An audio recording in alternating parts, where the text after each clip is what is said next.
বিএলওর দায়িত্বে অঞ্চল সভাপতি। হাসনাবাদে বুথ লেভেল অফিসার নিয়োগে চর্চা। হাসনাবাদের 20 নম্বরে রমেশ চন্দ্র দাসকে বিএলও হিসেবে নিযুক্ত।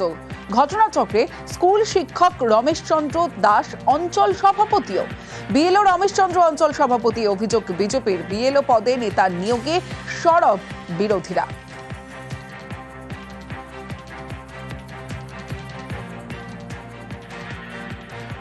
রমেশ চন্দ্র দাস হাসনাবাদ পঞ্চায়েতের অঞ্চল সভাপতি তৃণমূলের, তাকে নিয়োগ করা হয়েছে বিএলও হিসাবে।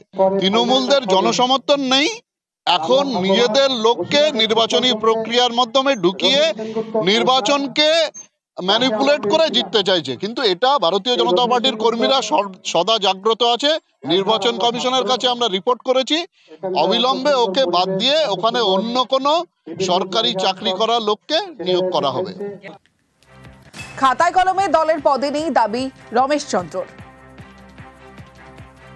এসআইআর কে কেন্দ্র করে প্রত্যেকটা বুথের জন্য নতুন করে বিএলও কে অ্যাপয়েন্টমেন্ট দিয়েছে। মূলত আমার দেখা যারা ট্রেনিং দেখা সমস্ত স্কুল টিচারদেরকে এই অ্যাপয়েন্টমেন্ট দেওয়া হয়েছে। আমি একজন স্কুল শিক্ষক, সেই হিসেবে আমাকে অ্যাপয়েন্টমেন্ট দিয়েছে। সেই অ্যাপয়েন্টমেন্ট সরকারি নির্বাচন কমিশনের নির্দেশ মোতাবেক আমি সেই অ্যাপয়েন্টমেন্ট পাওয়ার পরে আমি কাজ করছি। আর আমাকে নিয়ে যেটা অকারণে রাজনৈতিক রং লাগানোর চেষ্টা হচ্ছে, আজকে আমি আছি, কালকে আর একজনকে দলের দায়িত্ব দেওয়া দিতে পারে, সেক্ষেত্রে তো আর আমার বিএলওর কাজের কোনো অসুবিধা হওয়ার কথা না। আর আমি যখন এই কাজটা করার জন্য শপথ নিয়েছি, এখানে দলমত নির্বিশেষে সরকারি গাইডলাইন অনুযায়ী আমি কাজ করব। হাসনাবাদে বুথ লেভেল অফিসার নিয়োগে চর্চা। নির্বাচন কমিশন নিয়োগ করেছে দাবি বিধায়কের।